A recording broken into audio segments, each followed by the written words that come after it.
alhamdulillah alhamdulillah alhamdulillah asalaamaaleykum wa rahmatullahi rabbil alamin asalaamaaleykum wa rahmatullahi wa barakatuhu fii ci Medina Baye ñu laa nem ba léegi ñu ngi ci programme bi màggal Baye Niass ci xol yi le 7 février 2026 macha allah gëlëm gi moom ngeen di gis noonu wàcc na fii ci Medina Baye ñu laa nem dëgg-dëgg ñu ngi ndokkeel beneen yoon Cheikh Maam Alhaaji Muntaqa Cheikh Ibrahima Niass allahu akbar allahu akbar ki ñu war a màggal Maulana Cheikh Ibrahima Niass fan lañ koy màggalee Medina Baye ñu laa nem programme bi commencé na ci jàmm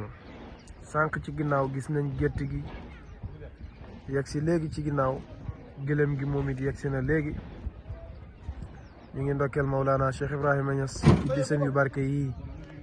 waaye ñu ngi ndokkeel mboolem taalibe Baye yi nga xam ne ñoo war a màggal Baye fii ci Medina Baye ñu laa nem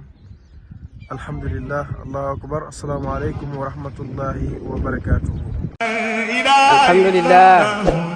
alhamdulillah alhamdulillah